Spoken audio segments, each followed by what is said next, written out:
ಆಡು ಹಗಲಲ್ಲೇ ಅನ್ನದಾತ ರೈತನಿಗೆ ಮೋಸ ನಡೀತಾ ಇದೆ. ಇಡೀ ದಂಧೆಯಲ್ಲಿ ರಾಜಕಾರಣಿಗಳು ಮತ್ತೆ ಅಧಿಕಾರಿಗಳು ಕಂಪ್ಲೀಟ್ ಆಗಿ ಇನ್ವಾಲ್ವ್ ಆಗಿ ಶಾಮೀಲಾಗಿದ್ದಾರೆ. ಇದೊಂದು ಸಾವಿರಾರು ಕೋಟಿ ರೂಪಾಯಿಗಳ ದಂಧೆ. ನೆನ್ನೆ ಮನೆಯಲ್ಲ ಈ ಮೋಸ, ಹಲವಾರು ವರ್ಷಗಳಿಂದ ಈ ಮೋಸ ನಿರಂತರವಾಗಿ ನಡ್ಕೊಂಡು ಬರ್ತಾ ಇದೆ. ಮಣ್ಣಿನ ಮಕ್ಕಳು ಅಂತ ಹೇಳ್ಕೊಂಡು ರಾಜಕಾರಣ ಮಾಡಿ ಮುಖ್ಯಮಂತ್ರಿ ಆಗಿದ್ದಂತವರ ಸಂದರ್ಭದಲ್ಲೂ ಕೂಡ ರೈತರಿಗೆ ಈ ಮೋಸ ನಡೆದಿದೆ. ಎಲ್ಲ ಅಂಗಡಿಗಳಲ್ಲಿ ಇವತ್ತು MRP ಬೆಲೆಗಿಂತ ಹೆಚ್ಚಿನ ಬೆಲೆ ಇವತ್ತು ಯೂರಿಯಾ, DAP ಸೇರಿದಂತೆ ಸಬ್ಸಿಡಿ ಸಿಗ್ತಾ ಇರುವಂತಹ ರಸಗೊಬ್ಬರಗಳನ್ನ ಮಾರಾಟ ಮಾಡ್ತಾ ಇದ್ದಾರೆ. ಸ್ನೇಹಿತರೆ ನಮಸ್ಕಾರ, ನಾನು ನಿಮ್ಮ ರಘು ಜಾಣಗೆರೆ. ಇವತ್ತು ಏನು ಇಡೀ ವಿಶ್ವದಾದ್ಯಂತ ಮಧ್ಯಪ್ರಾಚ್ಯ ರಾಷ್ಟ್ರಗಳಲ್ಲಿ ನಡೀತಾ ಇರುವಂತಹ ಯುದ್ಧದ ಪರಿಣಾಮವಾಗಿ ಒಂದು ಕಡೆ ಗ್ಯಾಸ್ ಸಿಲಿಂಡರ್ಗಳು, ಪೆಟ್ರೋಲಿಯಂ ಉತ್ಪನ್ನಗಳು ಜನರಿಗೆ ಸಿಗದಲ್ಲೇ ಜನ ಯಾವ ರೀತಿಯಾಗಿ ತತ್ತರಿಸಿದ್ದಾರೆ ಅನ್ನೋದನ್ನು ತಾವೆಲ್ಲರೂ ಗಮನಿಸಿದ್ದೀರಾ. ಇದೀಗ ಈ ತರದ್ದು ಒಂದು ಏನು ಯುದ್ಧದ ಪರಿಣಾಮ ರೈತರ ಮನೆ ಬಾಗಿಲಿಗೂ ಕೂಡ ಬಂದಿದೆ. ಈ ಹಿನ್ನೆಲೆಯಲ್ಲಿ ಇವತ್ತು ರಾಜ್ಯಾದ್ಯಂತ, ದೇಶಾದ್ಯಂತ, ಕೇವಲ ಕರ್ನಾಟಕ ರಾಜ್ಯ ಅಲ್ಲ, ಇಡೀ ದೇಶಾದ್ಯಂತ ಇವತ್ತು ಏನು ಮುಂಗಾರಿನಲ್ಲಿ ತೀರಾ ಅಗತ್ಯವಾಗಿ ಬೇಕಾಗಿರುವಂತಹ ರಸಗೊಬ್ಬರಗಳ ಕೊರತೆ ಇವತ್ತು ಎದುರಾಗಿದೆ. ಇದು ಒಂದು ಕಡೆ ಕೃತಕವಾಗಿ ಅಥವಾ ಇತ್ತೀಚೆಗೆ ಸೃಷ್ಟಿಯಾಗಿರುವಂತಹ ಒಂದು ಸಮಸ್ಯೆ ಇದು. ಇದರ ಜೊತೆಗೆ ನಿರಂತರವಾಗಿ ಹತ್ತಾರು ವರ್ಷಗಳಿಂದ ಕರ್ನಾಟಕ ರಾಜ್ಯದಲ್ಲಿ ರೈತರಿಗೆ ಆಗ್ತಾ ಇರುವಂತಹ ಮೋಸ ಮತ್ತೆ ನಷ್ಟ, ಮತ್ತೆ ರೈತರನ್ನ ಯಾವ ರೀತಿಯಾಗಿ ಅಧಿಕಾರಿಗಳು ಮತ್ತೆ ಸರ್ಕಾರದ ಭಾಗವಾಗಿರುವಂತಹ ರಾಜಕಾರಣಿಗಳು ಸುಲಿಗೆ ಮಾಡ್ಕೊಂಡು ಬಂದಿದ್ದಾರೆ ಅನ್ನುವಂತಹ ವಿಚಾರವನ್ನ ನಾನು ನಿಮ್ಗೆ ತಿಳಿಸೋದಕ್ಕೆ ಇವತ್ತಿನ ಈ ಕಾರ್ಯಕ್ರಮವನ್ನು ನಾವು ಮಾಡ್ತಾ ಇದೀವಿ. ಬಂಧುಗಳೇ, ನಿಮ್ಮೆಲ್ರಿಗೂ ಗೊತ್ತಿದೆ, ನೀವು ಇವತ್ತು ಯಾವುದೇ ಒಂದು ರಸಗೊಬ್ಬರ ಮಾರಾಟ ಮಾಡುವಂತಹ ಒಂದು ಕೇಂದ್ರಗಳಿಗೆ, ಅಂದ್ರೆ ಅದು ಅಂಗಡಿ ಆಗಿರ್ಬೋದು ಅಥವಾ ಸೊಸೈಟಿ ಆಗಿರ್ಬೋದು, ಈ ರೀತಿಯಾದಂತ ಯಾವುದೋ ಒಂದು FPO ಆಗಿರ್ಬೋದು, ನೀವು ಅಲ್ಲಿ ಹೋಗಿ ರಸಗೊಬ್ಬರವನ್ನ ಏನು ಬಹಳ ಮುಖ್ಯವಾಗಿ ಸಬ್ಸಿಡಿ ಬರುವಂತ ಯೂರಿಯಾ ಮತ್ತೆ DAP ಅನ್ನುವಂತಹ ಏನು ಅತಿ ಹೆಚ್ಚು ಬಳಸುವಂತಹ ರಸಗೊಬ್ಬರಗಳಾಗಿರುವಂತಹ ಯೂರಿಯಾ ಮತ್ತೆ DAP ಕೊಳ್ಳೋದಕ್ಕೆ ನೀವು ಹೋದಾಗ ನೀವು ಎಂದಾದ್ರೂ MRP ಬೆಲೆಗೆ ಅವರು ನಿಮಗೆ ಮಾರಾಟ ಮಾಡಿದಿರಾ ಅನ್ನೋದನ್ನ ನೀವು ಚೆಕ್ ಮಾಡ್ಕೊಳ್ಳಿ. ಇವತ್ತು ಇಡೀ ರಾಜ್ಯದಲ್ಲಿ ಎಲ್ಲೂ ಕೂಡ ಇಂತ ಯೂರಿಯಾ ಮತ್ತೆ DAPಗೆ ಸರ್ಕಾರ, ಭಾರತ ಮತ್ತೆ ರಾಜ್ಯ ಸರ್ಕಾರ, ಒಕ್ಕೂಟ ಮತ್ತೆ ರಾಜ್ಯ ಸರ್ಕಾರಗಳು ಇವತ್ತು ಸಾವಿರಾರು ರೂಪಾಯಿಗಳನ್ನ ಸಬ್ಸಿಡಿ ಕೊಡ್ತಾ ಇದಾವೆ. ಒಂದು ಮೂಟೆ ಯೂರಿಯಾಗೆನೆ ಸಾವಿರಾರು ರೂಪಾಯಿ ಸಬ್ಸಿಡಿಯನ್ನ ಇವತ್ತು, DAPಗೆ ಮತ್ತೆ ಯೂರಿಯಾಗೆ ಸಾವಿರಾರು ರೂಪಾಯಿ ಸಬ್ಸಿಡಿಯನ್ನ ಇವತ್ತು ಕೇಂದ್ರ ಸರ್ಕಾರ ಮತ್ತೆ ರಾಜ್ಯ ಸರ್ಕಾರ ಕೊಡ್ತಾ ಇದೆ. ಇಂತಹ ಸಂದರ್ಭದಲ್ಲಿ ರಾಜ್ಯದ ಜನರ ತೆರಿಗೆ ಹಣವನ್ನ ಈ ರೀತಿಯಾಗಿ ಸಬ್ಸಿಡಿ ಮುಖಾಂತರ ರೈತರಿಗೆ ಕೊಟ್ಟು ರೈತರು ಒಂದಷ್ಟು ಬದುಕೊಳ್ಳಿ, ಅವರು ಒಳ್ಳೆ ಬೆಳೆಯನ್ನ ಬೆಳೀಲಿ, ರೈತರು ಉದ್ಧಾರ ಆಗ್ಲಿ ಅಂತ ಹೇಳಿ ಸರ್ಕಾರದ ಯೋಜನೆ ಏನಿದೆ, ಈ ಯೋಜನೆ ಒಂದು ಕಡೆ ಇದ್ರೆ, ಇದಕ್ಕೆ ವ್ಯತಿರಿಕ್ತವಾಗಿ ಒಂದ್ ಕಡೆ ಸಬ್ಸಿಡಿ ಮುಖಾಂತರ ಕೂಡ ಜನರ ತೆರಿಗೆ ಹಣ ಇಲ್ಲಿ ಹೋಗ್ತಾ ಇದೆ. ಇನ್ನೊಂದು ಕಡೆ ಈ ಪಾಪಿಗಳು, ಸರ್ಕಾರಿ ಅಧಿಕಾರಿಗಳು, ಸರ್ಕಾರ ನಡೆಸುವಂತವರು ಈ ಒಂದು ಅಂಗಡಿಗಳ ಮಾಲೀಕರೊಂದಿಗೆ ಶಾಮೀಲಾಗಿ ಇವತ್ತು ಅಂಗಡಿಯವರಿಗೆ ಏನು MRP ಬೆಲೆಗಿನ್ನ ಹೆಚ್ಚಿನ ಬೆಲೆಗೆ, ಈಗ ಫಾರ್ ಎಕ್ಸಾಂಪಲ್ ಯೂರಿಯಾ ನೋಡಿ, 45 kg ಮೂಟೆಯ ಯೂರಿಯಾಗೆ ಸರ್ಕಾರಿ ಬೆಲೆ MRP ಬೆಲೆ 266 ರೂಪಾಯಿ ಇದೆ. 266 ರೂಪಾಯಿ MRP ಬೆಲೆಗೆ ಇವತ್ತು ರಾಜ್ಯದ ಎಲ್ಲ ಬೇರೆ ಬೇರೆ ಭಾಗಗಳಲ್ಲಿ, ಬೇರೆ ಬೇರೆ ಜಿಲ್ಲೆ ಮತ್ತು ತಾಲೂಕುಗಳಲ್ಲಿ ಏನು ಈ ಒಂದು ಗೊಬ್ಬರವನ್ನ ಮಾರಾಟ ಮಾಡೋ ಅಂಗಡಿಗಳಲ್ಲಿ 320 ರೂಪಾಯಿಂದ 260 ರೂಪಾಯಿ MRP ಇರುವಂತದನ್ನ 320 ರೂಪಾಯಿಂದ 600 ರೂಪಾಯಿವರೆಗೆ ಯೂರಿಯಾವನ್ನ ಮಾರಾಟ ಮಾಡ್ತಾ ಇದ್ದಾರೆ. MRP ಗಿನ್ನ ದುಪ್ಪಟ್ಟು ಬೆಲೆಗೆ ಇವತ್ತು ಯೂರಿಯಾವನ್ನ ಮಾರಾಟ ಮಾಡ್ತಾ ಇದ್ದಾರೆ. ಅದೇ ರೀತಿ DAP 55 kg ಬ್ಯಾಗಿಗೆ 1350 ರೂಪಾಯಿ MRP ಇರುವಂತಹ DAPಗೆ 1450 ರೂಪಾಯಿಂದ 2100 ರೂಪಾಯಿಗೆ ಮಾರಾಟ ಮಾಡ್ತಾ ಇದ್ದಾರೆ. ಅಂತಂದ್ರೆ ಸರ್ಕಾರಿ ಅಧಿಕಾರಿಗಳು, ಕೃಷಿ ಇಲಾಖೆಯ ಅಧಿಕಾರಿಗಳು ಏನ್ ಮಾಡ್ತಾ ಇದ್ದಾರೆ? ಕೃಷಿ ಇಲಾಖೆಯ ಕಮಿಷನರ್, ಆಯುಕ್ತರು ಏನ್ ಮಾಡ್ತಾ ಇದ್ದಾರೆ? ಕೃಷಿ ಇಲಾಖೆ ವ್ಯಾಪ್ತಿಯಲ್ಲಿ ಕೆಲಸ ಮಾಡ್ತಾ ಇರುವಂತಹ ಪ್ರಿನ್ಸಿಪಲ್ ಸೆಕ್ರೆಟರಿ ಅವರು ಏನ್ ಮಾಡ್ತಾ ಇದ್ದಾರೆ? ಮಂತ್ರಿಗಳು ಏನ್ ಮಾಡ್ತಾ ಇದ್ದಾರೆ? ಮುಖ್ಯಮಂತ್ರಿಗಳು ಏನ್ ಮಾಡ್ತಾ ಇದ್ದಾರೆ?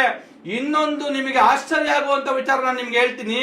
ಇದು ಇವತ್ತು DK ಶಿವಕುಮಾರ್ ಅವರು ಮುಖ್ಯಮಂತ್ರಿಗಳಾಗಿರುವ ಕಾಲದಲ್ಲಿ ನಡೀತಾ ಇರುವಂತಹ ಅಕ್ರಮ, ಮೋಸ, ದೌರ್ಜನ್ಯ, ಶೋಷಣೆ ಅಲ್ಲ.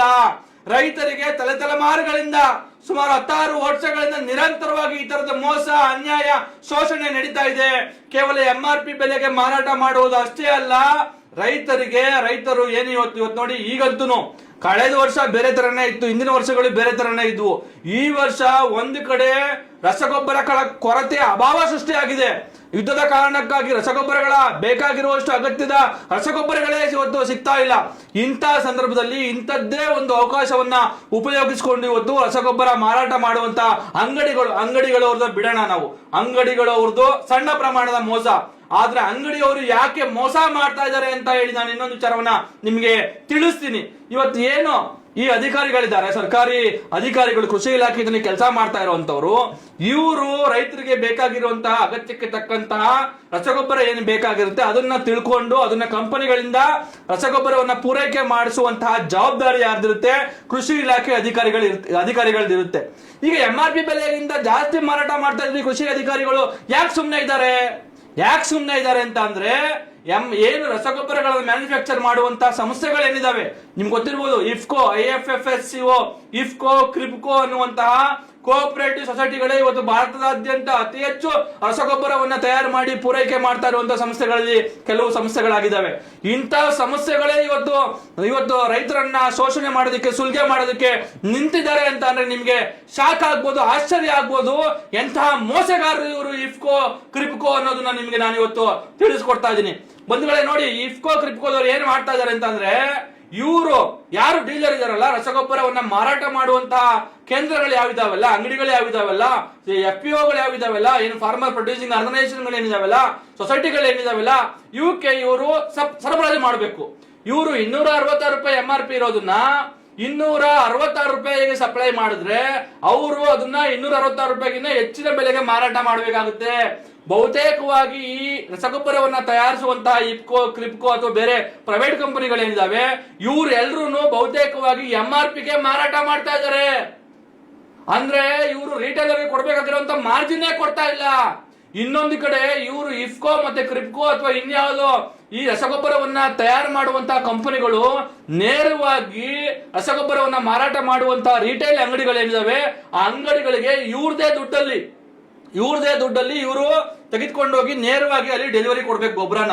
ಆದ್ರೆ ಇವ್ರು ಏನ್ ಮಾಡ್ತಾ ಇದಾರೆ, ಗೊಬ್ಬರಗಳು ಟ್ರೈನಲ್ಲಿ ಹೋಗ್ತಾವಲ್ಲ, ಟ್ರೈನಲ್ಲಿ ಗೂಡ್ಸ್ ಗಾಡಿನಲ್ಲಿ ಹೋಗ್ತಾವಲ್ಲ, ಆ ಗೂಡ್ಸ್ ಗಾಡಿಗೆ ಇವರೇ ಡೀಲರ್ಗಳೇ ಬಂದು ಪಾಪ ಕಾಯ್ಕೊಂಡು ನಿಂತ್ಕೊಂಡು ಅವ್ರ ಕಾಲಿಗೆ ಬಿದ್ದು ಕೈ ಹಿಡಿದು ರಸಗೊಬ್ಬರವನ್ನ ತೆಗೆದುಕೊಂಡು ಹೋಗುವಂತಹ ವ್ಯವಸ್ಥೆಯನ್ನ ನಿರ್ಮಾಣ ಮಾಡಿದ್ದಾರೆ. ಇವೆಲ್ಲವೂ ಇವರು ಮಾಡ್ಕೊಂಡಿರುವಂತಹ ಮಾಫಿಯಾ. ಇದರಿಂದ ಏನಾಗುತ್ತೆ, ನೇರವಾಗಿ MRP ಬೆಲೆಗೇನೆ ಪಾಪ ಬಂದು ಡೀಲರ್ಗಳು ಏನು ರೈತರಿಗೆ ಮಾರಾಟ ಮಾಡ್ತಾರಲ್ಲ ಅಂಗಡಿಯವರು, FPOದವರು, ಇವ್ರು ಬಂದು ತಗೊಂಡವ್ರೆ ಪಾಪ. ಏನು ಅವರು ಮಾರ್ಜಿನ್ ಇಲ್ಲದೆ ವ್ಯಾಪಾರ ಮಾಡಕ್ಕಾಗುತ್ತಾ? ಲಕ್ಷಾಂತರ ರೂಪಾಯಿ ಬಂಡವಾಳ ಹಾಕ್ಬೇಕು, DD ಕೊಟ್ಟು ಗೊಬ್ಬರ ತಗೊಂಡು ಹೋಗ್ಬೇಕು ಪಾಪ. ಅವರು DD ಮುಂಚಿತವಾಗಿನ ಹಣವನ್ನ ಪಾವತಿ ಮಾಡಿ ಗೊಬ್ಬರ ತಗೊಂಡೋಗ್ಬೇಕು. 4 ಲಕ್ಷ, 16 ಲಕ್ಷ, 20 ಲಕ್ಷ, 30 ಲಕ್ಷ ಕೊಟ್ಟು ಗೊಬ್ಬರ ಖರೀದಿ ಮಾಡೋರು ಇವರು ಪುಕ್ಸಟೆ ವ್ಯಾಪಾರ ಮಾಡಕ್ಕಾಗುತ್ತಾ? ಸೊ ಹಾಗಾಗಿ ಏನ್ ಮಾಡ್ತಾ ಇದಾರೆ, ರೈತರಿಗೆ MRPಗಿನ ಹೆಚ್ಚಿನ ಬೆಲೆಗೆ ಮಾರಾಟ ಮಾಡ್ತಾ ಇದಾರೆ. ಇನ್ನೊಂದಷ್ಟು ಕಳ್ಳರು, ಮೋಸಗಾರರು, ಹಣದಾಹಿ ವೆಂಡರ್ಗಳು, ಹಣದಾಹಿ ಅಂಗಡಿಯವರು ಇದನ್ನ ದುರುಪಯೋಗ ಮಾಡಿಕೊಂಡು ಹೇಗೂ ಸರ್ಕಾರಿ ಅಧಿಕಾರಿಗಳು ನಮ್ಮ ಜೇಬಲ್ ಇದ್ದಾರೆ. ಸರ್ಕಾರಿ ಅಧಿಕಾರಿಗಳು, ಅನ್ನ ತಿನ್ನದೇ ಇರುವಂತಹ ಸರ್ಕಾರಿ ಅಧಿಕಾರಿಗಳು ಮತ್ತೆ ರಾಜಕಾರಣಿಗಳು ನಮ್ಮ ಜೇಬಲ್ ಇದ್ದಾರೆ. ಅವ್ರಿಗೆ ಹೆಂಗೂ ದುಡ್ಡನ್ನ ಬಿಸಾಕ್ತಾ ಇದೀವಿ, ಹೆಂಗೂ ನಾವು ಅವರಿಗೆ ಲಂಚವನ್ನ ಕೊಡ್ತಾನೆ ಇದೀವಿ. ಹಾಗಾಗಿ ಒಂದಷ್ಟು ಲಂಚವನ್ನ ಜಾಸ್ತಿ ಕೊಟ್ರೆ ನಾವೇನ್ ಬೇಕಾದ್ರೂ ಮಾಡ್ಬೋದು, ನಮ್ಮನ್ನ ಇವರು ಪ್ರಶ್ನೆ ಮಾಡಲ್ಲ ಅನ್ನುವಂತ ನಿಟ್ಟಿನಲ್ಲಿ ಇವತ್ತು ಏನು 260 ರೂಪಾಯಿ ಇರುವಂತ ಯೂರಿಯಾನ ಇವತ್ತು 600 ರೂಪಾಯಿ ತನಕ ಮಾರ್ತಾ ಇದ್ದಾರೆ. ಎಲ್ಲಿ ಹೋಗ್ಬೇಕು ರೈತರು, ಏನ್ ಮಾಡ್ಬೇಕು ರೈತರು ಅನ್ನೋದನ್ನ ರಾಜ್ಯದ ಜನ ನೀವು ಇವತ್ತು ಯೋಚನೆ ಮಾಡ್ಬೇಕು. ಇದಕ್ಕೆ ಬೇರೆ ಯಾರು ಕಾರಣಕರ್ತರಲ್ಲ, ರಾಜಕಾರಣಿಗಳೇ ಕಾರಣಕರ್ತರು. ಇದುವರೆಗೂ ಏನು ಮಂತ್ರಿಗಳಾಗಿದ್ದಂತ, ಕೃಷಿ ಮಂತ್ರಿಗಳಾಗಿದ್ದಂತ ಬಹುತೇಕರು ಎಲ್ರಿಗೂ ಗೊತ್ತು ಈ ತರದ ಮೋಸ ಒಂದು ನಡೀತಾ ಇದೆ ಅಂತ. ಆದ್ರೆ ಅವ್ರು ಯಾರನ್ನು ಈ ಮೋಸವನ್ನ ತಡೆಯುವಂತ ಪ್ರಯತ್ನವನ್ನೇ ಮಾಡಿಲ್ಲ. ಯಾವ ಮುಖ್ಯಮಂತ್ರಿಯೂ ಕೂಡ ರೈತರಿಗೆ ಆಗ್ತಾ ಇರುವಂತಹ ಇಂತಹ ಒಂದು ಅನ್ಯಾಯವನ್ನ, ಮೋಸವನ್ನ ಪ್ರಶ್ನೆ ಮಾಡಿಲ್ಲ, ಸರಿಪಡಿಸುವಂತ ಕೆಲಸವನ್ನ ಮಾಡಿಲ್ಲ. ಇವತ್ತು ಕರ್ನಾಟಕ ರಾಷ್ಟ್ರ ಸಮಿತಿ ಪಕ್ಷ ಏನು ಭ್ರಷ್ಟಾಚಾರದ ವಿರುದ್ಧ ನಿರಂತರವಾಗಿ ಒಂದು ಶಿಸ್ತುಬದ್ಧವಾಗಿ, ವ್ಯವಸ್ಥಿತವಾಗಿ, ಸಂಘಟಿತವಾಗಿ ಹೋರಾಟ ಮಾಡ್ತಾ ಇರುವಂತಹ ಪಕ್ಷ ಇವತ್ತು ಇಂತಹ ರೈತರಿಗೆ ಆಗ್ತಾ ಇರುವಂತಹ ಇಂತಹ ಅನ್ಯಾಯ, ಮೋಸವನ್ನ ಬಯಲಿಗೆ ಎಳಿತಾ ಇದೆ. ಇದ್ರ ಹಿಂದೆ ಇರುವಂತಹ ಸರ್ಕಾರಿ ಅಧಿಕಾರಿಗಳು ಮತ್ತೆ ಈ ರಸಗೊಬ್ಬರ ತಯಾರಿಕಾ ಕಂಪನಿಗಳ ಏನು ಮುಖವಾಡ ಹಾಕೊಂಡು ನಾವು ಒಳ್ಳೆಯವರು, ನಾವು ಇಫ್ಕೋ ಅಂತ ಅಂದ್ರೆ ನಮ್ದೊಂದು ಗವರ್ಮೆಂಟ್ ಆರ್ಗನೈಸೇಷನ್, ಜನತಾ ಆರ್ಗನೈಸೇಷನ್ ಅನ್ನುವಂತ ನಾಟಕ ಆಡ್ಕೊಂಡು, ಮುಖವಾಡ ಹಾಕೊಂಡು ಇವರೆಲ್ಲ ಇವತ್ತು ಇದ್ದಾರೆ. ಇಂಥವರ ಮುಖವಾಡವನ್ನ ಬಯಲು ಮಾಡುವಂತ ಕೆಲಸವನ್ನ KRS ಪಕ್ಷ ಮಾಡ್ತಾ ಇದೆ. ಆದ್ರೆ ಏನ್ ಮಾಡೋದು, ನಾವು ಏನ್ ಮಾಡಿದೀವಿ, ಎಷ್ಟ್ ಮಾಡ್ತಾ ಇದೀವಿ ನೋಡಿ. ನಾವು ಕಳೆದ 1 ತಿಂಗಳಿಂದ ಈ ತರದೊಂದು ಅನ್ಯಾಯ ಮೋಸ ನಡೀತಾ ಇದೆ ಅಂತ ಹೇಳಿ ಕಮಿಷನರ್ ಅವ್ರಿಗೆ ಭೇಟಿ ಮಾಡಿದೀವಿ, ಸೆಕ್ರೆಟರಿ ಅವ್ರಿಗೆ ಭೇಟಿ ಮಾಡಿದೀವಿ, ಚೀಫ್ ಸೆಕ್ರೆಟರಿಗೆ ದೂರು ಕೊಟ್ಟಿದೀವಿ, ಪ್ರಿನ್ಸಿಪಾಲ್ ಸೆಕ್ರೆಟರಿ ಕೊಟ್ಟಿದೀವಿ. ಎಲ್ರು ಈಗ ಕೈ ಎತ್ತಾರೆ, ಎಲ್ರು ಈಗ ಇಲ್ಲ ನಮ್ ಕೈಲಿ ಏನು ಇಲ್ಲ, ಏನ್ ಮಾಡಕ್ಕಾಗಲ್ಲ, ನಾವೇನ್ ಮಾಡಕ್ಕಾಗಲ್ಲ ಅಂತ. ಮತ್ತೆ ಕಳ್ಳ ಯಾರು, ಯಾರು ಈ ದಂಧೆಕೋರ, ಯಾರು ಈ ಮಾಫಿಯಾಗೆ ಹೆಡ್ಡು? ಮುಖ್ಯಮಂತ್ರಿಗಳ ಈ ಮಾಫಿಯಾಗೆ ಹೆಡ್ಡು. ರೈತರನ್ನ ಸುಲಿಗೆ ಮಾಡ್ತಾ ಇರುವಂತಹ ಇಂತಹ ಮಾಫಿಯಾದ ನಾಯಕ ಯಾರು, ಖಳನಾಯಕ ಯಾರು ಅನ್ನೋದನ್ನ ನಾವಿವತ್ತು ಪತ್ತೆ ಹಚ್ಚಬೇಕಾಗಿದೆ. KRS ಪಕ್ಷ ಅದನ್ನ ಪತ್ತೆ ಹಚ್ಚೇ ಹಚ್ಚುತ್ತೆ. ಈ ಹಿನ್ನೆಲೆಯಲ್ಲಿ ಕರ್ನಾಟಕ ರಾಷ್ಟ್ರ ಸಮಿತಿ ಪಕ್ಷ ಈಗಾಗಲೇ 5-6 ಸರಿ ನಾವು ಹೋಗಿ ಕಮಿಷನರ್ನ ಭೇಟಿ ಮಾಡಿದೀವಿ, ಕಮಿಷನರ್ಗೆ ಮನವಿ ಕೊಟ್ಟಿದ್ದೀವಿ. ಇತ್ತೀಚೆಗೆ ನಮ್ಮ ಪಕ್ಷದ ಗೌರವಾಧ್ಯಕ್ಷರಾಗಿರ್ತಕ್ಕಂಥ ರವಿ ಕೃಷ್ಣಾರೆಡ್ಡಿ ಅವರೇ ಕೃಷಿ ಇಲಾಖೆಯ ಕೇಂದ್ರ ಕಚೇರಿಗೆ ಬಂದು ಏನು ಅಲ್ಲಿರ್ತಕ್ಕಂಥ ಆಯುಕ್ತರಿಗೆ ವಿಚಾರವನ್ನ ತಿಳಿಸಿದ ಒಂದು ಗಂಭೀರವಾದ ವಿಚಾರ, ನೀವು ಈ ಕೂಡಲೇ ಇದಕ್ಕೆ ಬೇಕಾಗಿರುವಂತಹ ಕ್ರಮಗಳನ್ನ ತೆಗೆದುಕೋಬೇಕು ಅಂತ ಹೇಳಿ ನಾವು ಅಲ್ಲಿ ಆಗ್ರಹಿಸಿದ್ದೀವಿ. ಅದಕ್ಕೆ ಬೇಕಾಗಿರುವಂತ ಎಲ್ಲ ಪತ್ರ ವ್ಯವಹಾರಗಳನ್ನ ಮಾಡಿದೀವಿ. ನೀವು ಬೇಕಾದ್ರೆ KRS ಪಕ್ಷ ಮಾಡಿರುವಂತಹ ಪತ್ರ ವ್ಯವಹಾರಗಳನ್ನೆಲ್ಲ ತಾವು ಇದರಲ್ಲಿ ನೋಡಬಹುದು, ಏನೆಲ್ಲ ಕೆಲಸಗಳು ಮಾಡಿದೀವಿ ಅಂತ. ನಾವು ಇಂತಹ ವಿಚಾರವನ್ನ ಧ್ವನಿ ಎತ್ತಿದ ಕಾರಣಕ್ಕಾಗಿ ಅಲ್ಲೊಂದಷ್ಟು ಆರ್ಡರ್ಗಳನ್ನ ಮಾಡಿದ್ದಾರೆ.